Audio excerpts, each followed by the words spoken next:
Big boss Kannada season 12 ಮುಕ್ತಾಯಗೊಂಡು ಇದೀಗ 2 ದಿನವಾಗಿದೆ. ಸ್ಪರ್ಧಿಗಳು ತಮ್ಮ ಅಭಿಮಾನಿಗಳನ್ನ ನೋಡಿ ಸಿಕ್ಕಾಪಟ್ಟೆ ಖುಷಿ ಪಟ್ಟಿದ್ದಾರೆ. ಅದರಲ್ಲೂ ಗಿಲ್ಲಿ ನಟನ ಗೆಲುವಿನ ಸಂಭ್ರಮಾಚರಣೆ ತಮ್ಮ ಅಭಿಮಾನಿಗಳು ಅದ್ಧೂರಿಯಾಗಿ ನಡೆಸಿಕೊಟ್ಟಿದ್ದು, ಗಿಲ್ಲಿ ಅವರಂತೂ ಸಿಕ್ಕಾಪಟ್ಟೆ ಬ್ಯುಸಿಯಾಗಿದ್ದಾರೆ. ಇತ್ತ ಅಶ್ವಿನಿ ಅವರು ಕೂಡ ಸಾಕಷ್ಟು ಮಾಧ್ಯಮದೊಂದಿಗೆ ತಮ್ಮ ಅಭಿಪ್ರಾಯಗಳನ್ನು ಹಂಚಿಕೊಳ್ಳುತ್ತಾ ಓಡಾಡ್ತಾ ಇದ್ದಾರೆ. ಹೀಗಿರುವಾಗ ಗಿಲ್ಲಿ ಬಗ್ಗೆ ಕೆಲವೊಂದಿಷ್ಟು ಸ್ಟೇಟ್ಮೆಂಟ್ಗಳು ಮಾಡಿದ್ದು, ಇದು ಗಿಲ್ಲಿ ಅಭಿಮಾನಿಗಳಿಗೆ ಸಿಕ್ಕಾಪಟ್ಟೆ ಕೋಪ ತರಿಸಿದೆ. ಹೌದು, ಬಡವರ ಮಕ್ಕಳು ಬೆಳಿಬೇಕು ಅಂತ ಅವರು ಅಭಿಮಾನಿಗಳು ಗಿಲ್ಲಿಯವನ್ನ ಗೆಲ್ಲಿಸಿದ್ದಾರೆ. ಬಿಗ್ ಬಾಸ್ ಒಂದು ರಿಯಾಲಿಟಿ ಶೋ. ಇಲ್ಲಿ ಬಡವ ಶ್ರೀಮಂತ ಅಂತ ಇಲ್ಲ. ಗಿಲ್ಲಿ ನಿಜವಾಗ್ಲೂ ಬಡವನಲ್ಲ, ಸುಮ್ಮನೆ ಬನಿಯನ್ನು ಶಾರ್ಟ್ಸ್ ಹಾಕೊಂಡು ಬಡವನ ತರ ನಾಟಕ ಮಾಡ್ತಾ ಇದ್ದ ಅಷ್ಟೇ. ಅದನ್ನು ನೋಡಿ ಜನರು ಮೆಚ್ಚುಗೆಯನ್ನ ವ್ಯಕ್ತಪಡಿಸಿದ್ದಾರೆ. ಬಡವರ ಮಕ್ಕಳು ಗೆಲ್ಲಬೇಕು ಎಂದು ಗೆಲ್ಲಿಸಿದ್ದಾರೆ ಅಷ್ಟೇ. ನನ್ನ ಪ್ರಕಾರ ನಾನೇ ವಿನ್ನರ್. ಯಾವಾಗ ಬಡವರು ಶ್ರೀಮಂತು ಅಂತ ನೋಡಿದಾಗ ಎಲ್ಲರೂ ಬಡವರಿಗೇನೆ ಸಪೋರ್ಟ್ ಮಾಡೋದು. ಬಡವರ ಮಕ್ಕಳು ಗೆಲ್ಲಬೇಕು ನಿಜ, ಹಾಗಂತ ನಿಜವಾದ ಬಡವ ಗೆಲ್ಲಬೇಕು. ಬಡವನ ತರ ನಾಟಕ ಮಾಡೋರು ಗೆದ್ದರೆ ಆ ಒಂದು ಶೋಗೆ ಅರ್ಥ ಇರೋದಿಲ್ಲ. ಬರೀ ಕಾಮಿಡಿ ಮಾಡ್ತಾ ಒಬ್ಬರನ್ನ ಕೆಳಗೆ ಇಟ್ಟು ಮಾತನಾಡೋದು, ಅದನ್ನ ಜನ ಮೆಚ್ಚುಗೆ ಪಟ್ಟು ಕಪ್ಪನ್ನ ಕೊಡ್ತಾ ಗೆಲ್ಸ್ತಾ ಇದ್ದಾರೆ ಅಂದ್ರೆ ಇದು ಯಾವ ರೀತಿ ನ್ಯಾಯ? ಆಗಿದ್ಮೇಲೆ ನಮ್ಮನ್ನೆಲ್ಲ ಯಾಕೆ ಶೋಗೆ ಕರೆಸ್ಬೇಕಿತ್ತು? ಬಿಗ್ ಬಾಸ್ ವ್ಯಕ್ತಿತ್ವದ ಆಟ, ಕಾಮಿಡಿ ಶೋ ಅಲ್ಲ. ನಾನೊಬ್ಬ ಬಡವ ಅಂತ ಪೋಸ್ಟ್ ಕೊಟ್ಟವನೇ ಇದೀಗ ಟ್ರೋಫಿ ಗೆದ್ದಿದ್ದಾನೆ. ಅವನ ಮಾತು ನಿಜ ಅನ್ಕೊಂಡು ಜನರು ಅವನ್ನ ಗೆಲ್ಸ್ಬಿಟ್ಟಿದ್ದಾರೆ. It's okay, no problem. ಅವನಿಗೆ ಈ ಒಂದು ಟ್ರೋಫಿ ಸಿಕ್ಕಿದ್ದು ಖುಷಿನೇ ಇದೆ.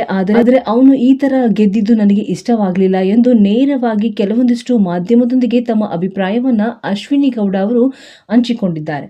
ಹೌದು, ಬಿಗ್ ಬಾಸ್ ಮನೆಯಲ್ಲಿದ್ದಾಗಲೂ ಅಷ್ಟೇ ಅಶ್ವಿನಿ ಅವರು ಗಿಲ್ಲಿ ಜೊತೆ ಯಾವುದಾದರೂ ಒಂದು ವಿಚಾರದಲ್ಲಿ ಜಗಳಕ್ಕೆ ಹೋಗ್ತಿದ್ರು. ಇದೀಗ ವಿನ್ನರ್ ಆಗಿದ್ದ ಗಿಲ್ಲಿ ಮೇಲೆ ಮತ್ತೆ ಅಪವಾದಗಳನ್ನ ಮಾಡ್ತಾ ಅವರ ಗೆಲುವೇ ಅಲ್ಲ, ನಾಟಕ ಮಾಡಿ ಬಡವ ಎನ್ನುವ ಗೆಟಪ್ ಅನ್ನ ಧರಿಸಿ ಗೆದ್ದಿದ್ದಾನೆ, ಇದು ಅವನ ಸ್ಟ್ರಾಟಜಿ, ನಿಜವಾದ ಗೆಲುವು ಅಲ್ವೇ ಅಲ್ಲ ಎಂದು ಮಾಧ್ಯಮದೊಂದಿಗೆ ಗಿಲ್ಲಿ ವಿರುದ್ಧವಾಗಿ ಸಾಕಷ್ಟು ಹೇಳಿಕೆಗಳನ್ನ ಕೊಟ್ಟಿದ್ದಾರೆ. ಆದರೆ ಇದಕ್ಕೆಲ್ಲ ಇದೀಗ ಗಿಲ್ಲಿ ಅವರು ಸಖತ್ತಾಗಿ ತಿರುಗೇಟನ್ನ ಕೊಟ್ಟಿದ್ದಾರೆ.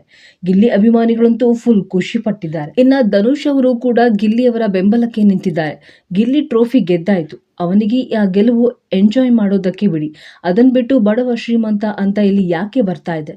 ಅವನು ಬಡವನಾದ್ರೂ ಆಗಿರ್ಲಿ, ಶ್ರೀಮಂತನಾರೋ ಆಗಿರ್ಲಿ, ಗೆಲುವು ಅವನದು. ನನಗಂತೂ ಅವನು ಗೆದ್ದಿದ್ದು ಸಿಕ್ಕಾಪಟ್ಟೆ ಖುಷಿ ಇದೆ.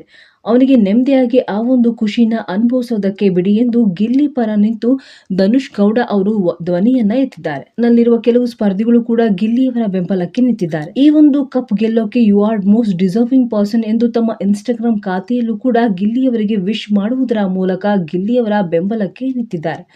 ಇನ್ನು ಅಶ್ವಿನಿ ಅವರಿಗೆ ಲೈವ್ ಬಂದು ಗಿಲ್ಲಿ ಅವರು ಯಾವ ರೀತಿ ಟಕ್ಕರ್ ಕೊಟ್ರು, ಗಿಲ್ಲಿ ಸೋತ್ರೆ ಡಾಗ್ ಸತೀಶ್ ಅವರು ಗಿಲ್ಲಿಯ ಕಾಲನ್ನ ನುಸಿತೀನಿ ಅಂತ ಹೇಳಿದ್ರು. ಇದರ ಬಗ್ಗೆ ಸತೀಶ್ ಅವರಿಗೆ ಕೇಳಿದ್ದಕ್ಕೆ ಸತೀಶ್ ಅವರಿಂದ ಸಿಕ್ಕಂತ ಉತ್ತರವೇನು? ಇನ್ನ ಕಾವ್ಯ ಅವರು ಗಿಲ್ಲಿ ಬಗ್ಗೆ ಮಾಧ್ಯಮದೊಂದಿಗೆ ತಮ್ಮ ಸ್ನೇಹ ಹಾಗೂ ಪ್ರೀತಿ ಬಗ್ಗೆ ಮಾತನಾಡಿದ್ದು, ಇದರ ಬಗ್ಗೆ ಕಂಪ್ಲೀಟ್ ಮಾಹಿತಿಯನ್ನ ಮುಂದಿನ ವಿಡಿಯೋದಲ್ಲಿ ತಿಳಿಸ್ಕೊಡ್ತೀನಿ. ಅದಕ್ಕೂ ಮುನ್ನ ಕನ್ನಡ ಬಿಗ್ ಬಾಸ್ ಸೀಸನ್ 12 ಸ್ಪರ್ಧಿಗಳ ಬಗ್ಗೆ ಇನ್ನಷ್ಟು ಅಪ್ಡೇಟ್ಸ್ಗಳಿಗಾಗಿ ಈ ಕೂಡಲೇ ನಮ್ಮ ಚಾನಲ್ ಅನ್ನು ಸಬ್ಸ್ಕ್ರೈಬ್ ಆಗಿ. ಧನ್ಯವಾದಗಳು ವೀಕ್ಷಕರೇ.